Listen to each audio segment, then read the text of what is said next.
ಜನಸಾಮಾನ್ಯರ ನೇರ ಪ್ರಶ್ನೆಗಳು, ನಾಯಕರ ನೇರ ಉತ್ತರ. ಇದೇ ಮೆಗಾಫೈಟ್ಗೆ ತಮ್ಮೆಲ್ಲರಿಗೂ ಕೂಡ ಸ್ವಾಗತ.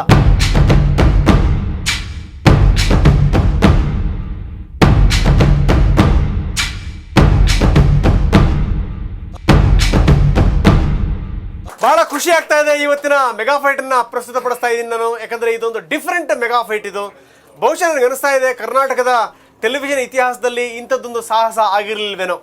ಯಾಕಂದರೆ ಸಂಬಂಧಪಟ್ಟಂಥ ಸಚಿವರನ್ನೇ ಕೂಡಿಸ್ಕೊಂಡು ಬಸ್ನಲ್ಲಿ ಈ ಮೆಗಾಫೈಟನ್ನು ಮಾಡ್ತಿರುವಂಥದ್ದು ನಿಜಕ್ಕೂ ಬಹಳ ಖುಷಿ ಕೊಡುವಂಥ ವಿಚಾರ. ನಾವು ಹೀಗಾಗೇ ಇದಕ್ಕೆ ಸಂಬಂಧಪಟ್ಟಂಥ ವಿಷಯವನ್ನೇ ನಾವು ಆಯ್ಕೆ ಮಾಡ್ಕೊಂಡಿದ್ದೀವಿ. ಅದು ನಮ್ಮ ಸಾರಿಗೆ ಅನ್ನುವಂಥದ್ದು ಎತ್ತ ಸಾಗ್ತಾ ಇದೆ ಅಂತ. ಮತ್ತೊಮ್ಮೆ ನಿಮ್ಮೆಲ್ಲರಿಗೂ ಕೂಡ ಸ್ವಾಗತ ಹೇಳ್ತಾ ನಾನು ಶುರು ಮಾಡ್ತಾ ಇದ್ದೀನಿ. ನಮ್ಮ ರಾಜ್ಯದ ಸಾರಿಗೆ ಎತ್ತ ಸಾಗ್ತಾ ಇದೆ ಮೆಗಾಫೈಟ್. ಬರೀ ಇವತ್ತಿನ ಮೆಗಾಫೈಟ್ನಲ್ಲಿ ಪಾಲ್ಗೊಂಡಿದ್ದಾರೆ ಅಶೋಕ್ ಅವರು ಬಿಜೆಪಿಯ ಯುವ ಮುಖಂಡರು, ಬಹಳ ಉತ್ಸಾಹದಿಂದ ಕೆಲಸ ಮಾಡುವಂತ ಸಚಿವರು. ಅಶೋಕ್ ಅವರೇ, ಕಾರ್ಯಕ್ರಮಕ್ಕೆ ತಮಗೆ ಸ್ವಾಗತ. ನಮಸ್ಕಾರ. ಅದೇ ರೀತಿ ಮತ್ತೊಬ್ಬರಿದ್ದಾರೆ ಸುರೇಶ್ ಕುಮಾರ್, ಸಮಾಜ ಸೇವಕರು, ಪರಿಸರವಾದಿಗಳು. ಸುರೇಶ್, ತಮಗೂ ಕೂಡ ಕಾರ್ಯಕ್ರಮಕ್ಕೆ ಸ್ವಾಗತ. ನನ್ನ ಎಡಭಾಗದಲ್ಲಿ ನೀವು ನೋಡ್ತಾ ಇದ್ದೀರಿ ವೀಣಾ ಅವರಿದ್ದಾರೆ. ವೀಣಾ ಅವರು ಸಮಾಜ ಸೇವಕಿ. ವೀಣಾ ಅವರೇ, ತಮಗೂ ಕೂಡ ಕಾರ್ಯಕ್ರಮಕ್ಕೆ ಸ್ವಾಗತ. ಮತ್ತೊಬ್ಬರಿದ್ದಾರೆ ಬಿ ವಿ ರಮೇಶ್ ಕೂಡ ಸಮಾಜ ಸೇವಕರು. ನಮ್ಮ ಬಹುತೇಕ ಮೆಗಾಫೈಟ್ನಲ್ಲಿ ಅವರು ಪಾಲ್ಗೊಂಡಿದ್ದಾರೆ. ಜೊತೆಗೆ ಎಲ್ಲೆಲ್ಲಿ ಹೋರಾಟಗಳಾಗ್ತಿರ್ತವೆ ಅಲ್ಲೆಲ್ಲ ಕೂಡ ರಮೇಶ್ ಇದ್ದೇ ಇರ್ತಾರೆ. ರಮೇಶ್, ತಮಗೂ ಕೂಡ ಕಾರ್ಯಕ್ರಮಕ್ಕೆ ಸ್ವಾಗತ. ಇದೆಲ್ಲದರ ಜೊತೆಗೆ ಇವತ್ತು ತಾವುಗಳಿದ್ದೀರಿ. ನಿಮಗೆ ನಾನು ವಿಶೇಷವಾದಂಥ ಸ್ವಾಗತವನ್ನ ಹೇಳ್ತಾ ಇದ್ದೀನಿ. ನಿಮಗೂ ಕೂಡ ಇದೊಂದು ಹೊಸ ಅನುಭವ. ಬಸ್ಸಲ್ಲಿ ಕೂತು ಸಂಬಂಧಪಟ್ಟಂಥ ಸಚಿವರುಗಳಿಗೆ ಪ್ರಶ್ನೆ ಕೇಳೋದು ಅಂತಂದ್ರೆ ನಿಜಕ್ಕೂ ಒಂದು ಲೆಕ್ಕದಲ್ಲಿ ಥ್ರಿಲ್ಲಿಂಗೇ. ಅದು ಒಟ್ಟಾರೆ ಏನಂದ್ರೆ ಬದಲಾವಣೆ ಆಗಬೇಕು ಅನ್ನುವಂಥದ್ದೇ ಈ ಕಾರ್ಯಕ್ರಮದ ಮುಖ್ಯ ಉದ್ದೇಶ. ತಮ್ಮೆಲ್ಲರಿಗೂ ಕೂಡ ಮತ್ತೊಮ್ಮೆ ನನ್ನ ಸ್ವಾಗತ. ನನ್ನ ಮೊದಲನೇ ಪ್ರಶ್ನೆ ಆರಂಭ ಆಗ್ತಾ ಇದೆ ಅಶೋಕ್ ಅವ್ರ ಮುಖಾಂತರ. ಅಶೋಕ್ ಅವರೇ, ತಮಗೆ ಗೊತ್ತಿರುವಂಥ ಸಂಗತಿ, ನಾನು ಆರಂಭದಲ್ಲಿ ಒಂದು ಪೀಠಿಕೆ ಕೊಟ್ಟೆ, ತುಂಬ ಅದ್ಭುತವಾಗಿ ನೀವು ಕೆಲಸ ಮಾಡ್ತಾ ಇದ್ದೀರಿ ಅಂತ.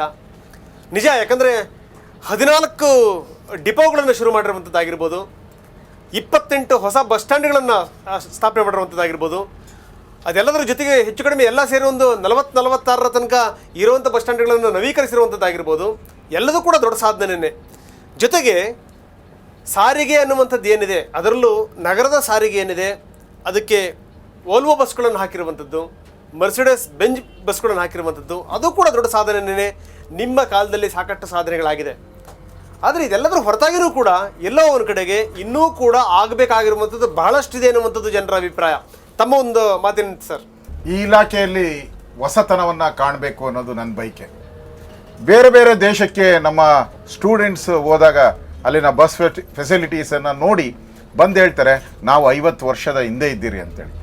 ಆ ಮಾತು ನನಗೆ ಮನದಾಳಕ್ಕೆ ಹೋಗಿತ್ತು. ಇವತ್ತು ಬೇರೆ ಯಾವುದೇ ದೇಶದಲ್ಲಿರ್ತಕ್ಕಂಥ ಸಾರಿಗೆ ಸರಿಸಮನಾಗಿ ಅದಕ್ಕಿಂತ ಒಂದು ಮಟ್ಟ ಮೇಲ್ಭಾಗದಲ್ಲಿ ನಾವು ಈ ಸಾರಿಗೆಯನ್ನು ವ್ಯವಸ್ಥೆ ಮಾಡುವಂಥ ದೃಷ್ಟಿಯಿಂದ ಈ ಪಬ್ಲಿಕ್ ಟ್ರಾನ್ಸ್ಪೋರ್ಟನ್ನು ಮತ್ತೆ ನವೀಕರಣ ಆಗಬೇಕು. ನಮ್ಮ ಏನು ಕೆಂಪು ಬಸ್ಗಳಿತ್ತು ಅದು ಹೋಗಿ ಮತ್ತೆ ಹೊಸ ಕಲರ್ಫುಲ್ ಬಸ್ ಬರಬೇಕು, ಕಲರ್ಫುಲ್ ಫೆಸಿಲಿಟೀಸ್ ಬರಬೇಕು. ಜನಸಾಮಾನ್ಯರಿಗೆ ಬಸ್ಸಲ್ಲಿ ಪ್ರಯಾಣ ಮಾಡಬೇಕು ಅಂತ ಅನಿಸ್ಬೇಕು. ಆ ರೀತಿ ಒಂದು ವ್ಯವಸ್ಥೆಯನ್ನು ತರಬೇಕು ಅಂತ ನಾನು ಮನಸ್ಸು ಮಾಡಿದೆ.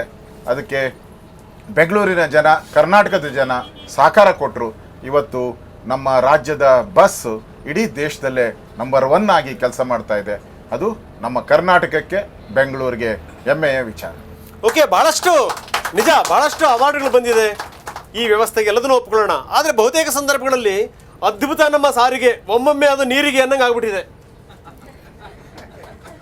ನೋಡಿ, ಎಲ್ಲದರಲ್ಲೂ ಪರಿಪೂರ್ಣತೆ ಪಡಿಬೇಕಾದ್ರೆ ನಮ್ಮ ಸರ್ಕಾರ ಬಂದು 3 ವರ್ಷ ಆಗಿದೆ ಅಷ್ಟೇ. ಕಳೆದ 60 ವರ್ಷ ಆಗಿದೆ ಸ್ವಾತಂತ್ರ್ಯ ಬಂದು. ಸೊ 3 ವರ್ಷದಲ್ಲೇ ಪರಿಪೂರ್ಣತೆ ಮಾಡಿದ್ದೀನಿ ಅಂತ ನಾನು ಭಾಳ ಬೀಗಕ್ಕೂ ಸಾಧ್ಯ ಇಲ್ಲ. ಮಾಡೋವಂಥದ್ದು 100 ಹೆಜ್ಜೆಗಳಿದೆ. Yes sir. ಸುರೇಶ್, ತಾವೇನು ಹೇಳ್ತೀರಿ? ನಮ್ಮ ವ್ಯವಸ್ಥೆನೇ ಹಾಗೆ ಅನಿಸುತ್ತೆ. ಇದು ಸರಿ ಇದ್ದರೆ ಅದು ಸರಿ ಇಲ್ಲ, ಅದು ಸರಿ ಇದ್ದರೆ ಇದು ಸರಿ ಇರಲಿಲ್ಲ. ಏನಂದರೆ ಬಸ್ ಸರಿ ಇದ್ದರೆ ರಸ್ತೆ ಸರಿ ಇಲ್ಲ, ರಸ್ತೆ ಸರಿ ಇದ್ದರೆ ಬಸ್ ಸರಿ ಇರಲಿಲ್ಲ. ಇತ್ತೀಚೆಗೆ ನಾನು ಮಂಗಳೂರಿಗೆ ಪ್ರಯಾಣ ಬೆಳೆಸಿದ್ದೆ. ಆ ರಸ್ತೆ ಮತ್ತು ಬಸ್ ಮಾತ್ರ ತುಂಬ ಚೆನ್ನಾಗಿದೆ, ಆದರೆ ರಸ್ತೆಗಳು ಸಿಕ್ಕಾಪಟ್ಟೆ ಹೊಂಡಗಳು. ಹಾಗಾಗಿ ಪ್ರಯಾಣ ಬೆಳೆಸಿದ ಮೇಲೆ ತುಂಬ ಬೇಜಾರಾಗಿ ಇನ್ನೊಮ್ಮೆ ಎಂದೂ ನಾನು ಮಂಗಳೂರಿಗೆ ಭೇಟಿ ಕೊಡಬಾರ್ದಂತ ಅಂದ್ಕೊಂಡೆ ನಾನು. ಮತ್ತು ಇನ್ನೊಂದು ಸತಿ ನಾನು ಬೆಳಗಾವಿಗೆ ಹೋಗಿದ್ದೆ. ರಸ್ತೆ ಮಾತ್ರ ತುಂಬ ಚೆನ್ನಾಗಿತ್ತು, ಬಟ್ ಬಸ್ ಹಾಗೆ ಕೆಟ್ಟು ನಿಂತೋಯ್ತು. ಹಾಗಾಗಿ ಯಾವ ಬಸ್ ಹತ್ತಿದ್ರಿ ತಾವು? KSRTC bus.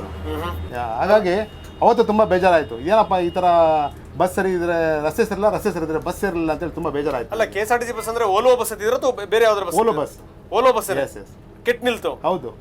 ಓಕೆ, ಅಂದ್ರೆ ತಾವು ಹೇಳೋದೇನು ಅಂದ್ರೆ ಬರೀ ಬಸ್ಗಳನ್ನ ಹಾಕಿದ್ರೆ ಮಾತ್ರ ಅಲ್ಲ, ಅದನ್ನ ನೀವು ಚೆನ್ನಾಗಿ ಮೇಂಟೈನ್ ಮಾಡಬೇಕು ಮೇಂಟೈನ್ ಮಾಡಬೇಕು ಅಂತ ಹೇಳೋದು ನಾನು. ಓಕೆ, ಏನಂತೀರಿ ಸಚಿವರುಗಳು ತಾವು? ಇದು ಬಹಳಷ್ಟು ಕೇಸ್ಗಳಿದೆ ಇದು, ಯಾಕಂದ್ರೆ ನಾವು ಕೂಡ ಇದಕ್ಕೆ ಸಂಬಂಧಪಟ್ಟಾಗೆ ವರದಿಗಳನ್ನು ಕೂಡ ಹಾಕಿದ್ದೀವಿ. ನಿಜ ಅದ್ಭುತವಾದ ಬಸ್ಗಳು ಬಂದಿವೆ, ಆದ್ರೆ ಎಲ್ಲೆಲ್ಲಿಗೆ ಹೋಗ್ಬೇಕು ಸಂದರ್ಭದಲ್ಲಿ ಯಾವ್ಯಾವ ನಿಲ್ಲುತ್ತೆ ಅಂತ ಹೇಳಕ್ಕಾಗಲ್ಲ ಅಂತ. ನಮ್ಮ ರಾಜ್ಯದಲ್ಲಿ 23,000 ಬಸ್ ಇದೆ, 23,000. ಒಂದು ನಿಲ್ಬಾರ್ದು, ಹಾಗೆ ಓಡಬೇಕು ಅಂದ್ರೆ ಸಾಧ್ಯನಾ? ಮನುಷ್ಯನೇ ನಿಲ್ಲಲ್ಲ. ಅಂದ್ರೆ ನಾವೇ ನಮ್ಮ ಪ್ರೋಗ್ರಾಮ್ನ ಬಹಳಷ್ಟು ಬಾರಿ ಚೇಂಜ್ ಮಾಡ್ತೀವಿ ನಮ್ಮ ಪ್ರೋಗ್ರಾಮ್. ಹಾಗೆ ಬಸ್ಸು ಒಂದೊಂದ್ ಸರಿ ಅವರವ್ರ ಪ್ರೋಗ್ರಾಮ್ನ ಒಂದೊಂದ್ ದಿನ ಸ್ಥಗಿತ ಮಾಡ್ತಾರೆ. ಈ 3 ವರ್ಷದಲ್ಲಿ ಬಹಳ ಮಾತು ಕಲ್ತ್ಬಿಟ್ಟಿರಿ ನೀವು. ಇಲ್ಲ, ನನಗೆ ಹೆಮ್ಮೆ ಅಂತಲ್ಲ, ನಮ್ಮ ರಾಜ್ಯಕ್ಕೆ ಹೆಮ್ಮೆ ಅಂತ ವಿಚಾರ ಅಂದ್ರೆ ಇವತ್ತಿನ ಸಾರಿಗೆ ಇಡೀ ದೇಶದಲ್ಲಿ 55 ಅವಾರ್ಡ್ ಬಂದಿದೆ ನಮ್ಮ ರಾಜ್ಯಕ್ಕೆ ಅಂತ. ನನಗಲ್ಲ, ನನ್ನ ರಾಜ್ಯಕ್ಕೆ ಬಂದಿದೆ, ನಮ್ಮ ಬೆಂಗಳೂರು ಬಂದಿದೆ. ಇವತ್ತು ನೀವು ಸೆಂಟ್ರಲ್ ಗೌರ್ಮೆಂಟಿನ ನಮ್ಮ ಆಫೀಸ್ ಮುಂದೆ ಹೋದರೆ, ಅರ್ಬನ್ ಡೆವಲಪ್ಮೆಂಟ್ ಆಫೀಸ್ ಮುಂದೆ ಹೋದರೆ, ಕನ್ನಡದ ಅಕ್ಷರದಲ್ಲಿ BMTCಯ ಬಸ್ಸುಗಳು ಅಂತೇಳಿ ದೊಡ್ಡದಾದಂಥ ಚಿತ್ರವನ್ನು ಹಾಕಿದ್ದಾರೆ. ಸೊ ಇದು ಹೆಮ್ಮೆ, ಅಲ್ಲಿ ಹೋದವ್ರಿಗೆಲ್ಲ ಆ ಕನ್ನಡದ ಅಕ್ಷರ ನೋಡಿದ ತಕ್ಷಣ ಹೆಮ್ಮೆ ಆಗ್ತದೆ. ಇವತ್ತು ಎಲ್ಲರೂ ಬಡವನಿಂದ ಸಾಹುಕಾರವರೆಗೂ ಎಲ್ಲರನ್ನು ಬಸ್ಸಲ್ಲಿ ಪ್ರಯಾಣ ಮಾಡೋಕ್ಕೆ ಇಷ್ಟಪಡ್ತಾರೆ, ಖುಷಿ ಪಡ್ತತೆ.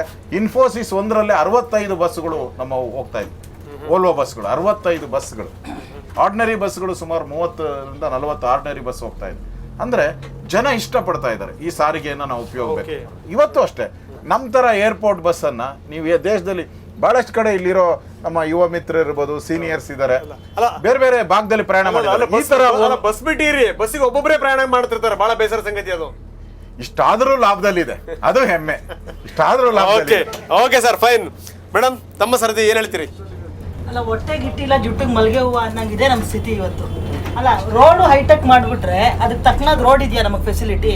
ಬರೀ ನೀವು ಮೇನ್ ರೋಡ್ ನೋಡ್ಬಿಟ್ಟು ನಾವು ಇವತ್ತು ಇದು ಮಾಡಿದೀವಿ ಅಂತಂದ್ರೆ, ಯಾವುದೇ ರೋಡ್ ಹೋಗಿ ಹಳ್ಳ, ಅನ್ನೆಸೆಸರಿ ಹಂಪ್ಸು, ಈ ಥರದಲ್ಲಿ ನಾವು ಬಾಳ್ತಾ ಇದ್ದೀವಿ. ಇವತ್ತು ಎಷ್ಟು ಆಕ್ಸಿಡೆಂಟ್ಸ್ ಆಗ್ತಾ ಇದೆ ಹಂಪ್ಸಿಂದ. ಸಾರಿಗೆ ಅಂತಂದ್ರೆ ಅದು ಬರೀ ಬಸ್ ಫ್ಯಾಷನಬಲ್ ಆಗಿದ್ರಲ್ಲ, ಅದಕ್ಕೆ ತಕ್ಕನಾದ ರೋಡ್ ಇರಬೇಕು. ಹೊಟ್ಟೆ ಗಿಟ್ಟಿಲ್ಲ ಜುಟ್ಟಿಗೆ ಮಲ್ಗೆ ಅನ್ನಂಗೆ ಆಗಿದೆ. ಆಮೇಲೆ ಈಗ ಹೈಟೆಕ್ ಬಸ್ ಅಂತ ಹೇಳಿದ್ರಲ್ಲ, ಇದ್ರಲ್ಲಿ ಚಾರ್ಜ್ ಎಷ್ಟಿರುತ್ತೆ? ಜನಸಾಮಾನ್ಯರು ಇದ್ರಲ್ಲಿ ಓಡಾಡಕ್ಕೆ ಸಾಧ್ಯನೇ ಇಲ್ಲ. ದಿನಕ್ಕೆ 150-200 ರೂಪಾಯಿ ಕೂಲಿ ತಗೊಳ್ಳೋ ಅಂತ ಒಬ್ಬ ಸಾಮಾನ್ಯ ಮನುಷ್ಯ 50 ರೂಪಾಯಿ 100 ರೂಪಾಯಿ ದಿನಕ್ಕೆ ಬಸ್ ಚಾರ್ಜ್ ಕೊಟ್ಟಿದ್ರು, ಹೋಗಕ್ಕೆ ಸಾಧ್ಯ ಇದೆಯಾ? ಇದು ಜನಸಾಮಾನ್ಯರ ಒಂದು ಯಾವುದೇ ಒಂದು ಇದು ಉದ್ದೇಶ ಇಟ್ಕೊಂಡು ಈ ಬಸ್ ಮಾಡೇ ಇಲ್ಲ.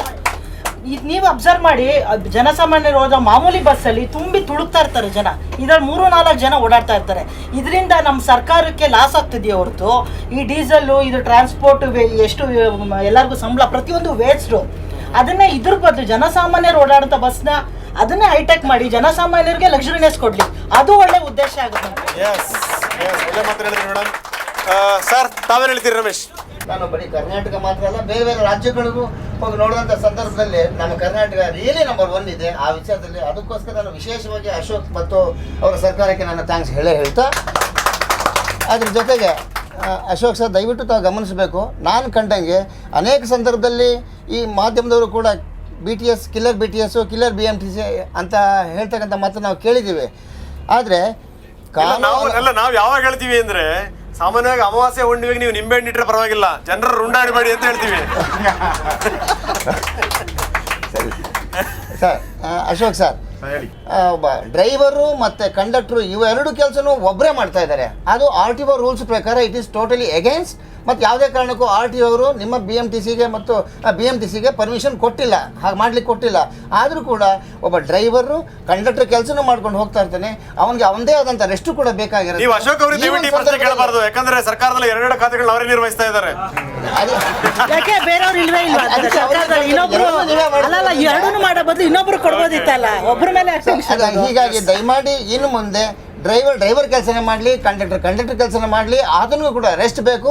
ಅವನಿಗೆ ರೆಸ್ಟ್ ಸಿಗೋ ಮುಖಾಂತರ ಏನಾಗುತ್ತೆ, ಈ ರೀತಿ ಅಪಘಾತಗಳು ಏನಾಗ್ತಾ ಇದೆಯೋ ಅದು ನಿಜವಾಗ್ಲೂ ಕಮ್ಮಿ ಆಗತ್ತೆ ಅಂತ ಹೇಳಿ ನನ್ನ ಒಂದು ಮನವಿ. ಏನಂತೀರಿ ಸರ್? ಮೊದಲನೇ ಪ್ರಶ್ನೆ ಮೇಡಮ್ ಅವ್ರದ್ದು. ಓಲೋ ಬಸ್ಗಳಲ್ಲಿ ಕಡಿಮೆ ಜನ ಓಡಾಡ್ತಾರೆ, 5 ಜನ 10 ಜನ ಈ ಥರ 20 ಜನ ಓಡಾಡ್ತಾರೆ. ಸೊ ಅದರಿಂದ ಏನು ದೇಶಕ್ಕೆ ಏನು ಒಳ್ಳೇದಾಗ್ತೈತೆ, ರಾಜ್ಯಕ್ಕೆ ಏನು ಒಳ್ಳೇದಾಗ್ತೈತೆ? ಅವರು 5 ಜನ 10 ಜನ ಓಡಾಡೋದು ನೋಡಿದ್ದಾರೆ, ಫುಲ್ಲಾಗೂ ಓಡಾಡೋದನ್ನ ನೋಡಿದ್ದಾರೆ ಅಂತ ಅಪರೂಪಕ್ಕೆ ಇರ್ಲಿ. ಆ 10 ಜನನು ಯಾರು? 10 ಜನನು 10 ಕಾರ್ ಇಟ್ಕೊಂಡಿರೋರು ಬರೋದು ಒಳಗಡೆ. ಸರ್, 10 ಕಾರುಗಳು ಸರ್ ಕಾರ್ ಇಟ್ಕೊಂಡಿರೋರಿಗೆ ನೀವು ಫೆಸಿಲಿಟಿ ಕೊಡೋದಲ್ಲ, ಈ ಫೆಸಿಲಿಟಿನ ಬಡವರು ಕೊಡಿ. ಆ ಬಸ್ ಚಾರ್ಜ್ ನೀವು ಇಲ್ಲಿಡಿ, ಅವಾಗ ಅದಕ್ಕೊಂದು ಇದಾಗುತ್ತೆ. ಒಂದೇ ನಿಮಿಷ ಮಾತಾಡ್ತೀನಿ ನಾನು. ನಮ್ಮ ಉದ್ದೇಶ ಇರ್ತಕ್ಕಂಥದ್ದು, ರಸ್ತೆಗಳಲ್ಲಿ ಇವತ್ತು ಬೆಂಗಳೂರಲ್ಲಿ ಟ್ರಾಫಿಕ್ ಜಾಮ್ ಇದೆ. ಯಾಕಿದೆ? ಕಾರುಗಳು, ಆಟೋ ರಿಕ್ಷಾಗಳು ಇದು ಜಾಸ್ತಿ ಇದೆ. ಅದರಲ್ಲಿ ಯಾಕೆ ಪ್ರಯಾಣ ಮಾಡ್ತಾರೆ ಅಂದರೆ, ಬಸ್ಸಲ್ಲಿ ನಮ್ಗೆ ರಶ್ ಇದೆ, ನಾವು ಸೀನಿಯರ್ ಸಿಟಿಸನ್ಸ್ ಇದ್ದೀರಿ, ಹೆಣ್ಮಕ್ಳಿದ್ದಾರೆ, ನಾವು ಅದರಲ್ಲಿ ಓಡಾಡೋಕ್ಕಾಗಲ್ಲ, ನಮ್ಗೆ ಎ ಸಿನೇ ಬೇಕು, ಈ ಥರದ್ದು ಹಲವಾರು ಬೇಡಿಕೆಗಳು. ಅವ್ರ ಬೇಡಿಕೆ ತಪ್ಪು ಅಂತ ಹೇಳಲ್ಲ. ಸೊ ಅವ್ರಿಗೂ ಸಹ ಅವ್ರನ್ನ ನಾವು ಬಸ್ಸಿಗೆ ಕರ್ಕೊಂಬರ್ಬೇಕಾದ್ರೆ ಆ ಫೆಸಿಲಿಟೀಸನ್ನ ನಾವು ನಮ್ಮ ಸಾರಿಗೆಯಲ್ಲಿ ಕೊಡಬೇಕಾಗ್ತದೆ. ಇವತ್ತು ಬಡವ್ರಿಗೂ ಸಹ 50%, ನೀವು ಹೇಳಿದ್ದೀರ ಭಾಳ ಕಾಸ್ಟ್ಲಿ ಅಂತ, ಬಡವರಿಗೆ 50% ರೇಟಲ್ಲಿ ಅಟಲ್ ಸಾರಿಗೆಯನ್ನು ಮಾಡಿದ್ದೀರಿ. ಬಡವರು ಯಾವುದೇ ಅಟಲ್ ಸಾರಿಗೆಯಲ್ಲಿ ಹತ್ತಿದ್ರೆ ಏನು ರೇಟ್ ಇರ್ತದೋ 50% ಕೊಟ್ಟರೆ ಸಾಕು, ಹತ್ಬೋದು. ಅದರಲ್ಲಿ ಸುಮಾರು ಅಲ್ಲಲ್ಲ, ಒಂದೇ ನಿಮಿಷ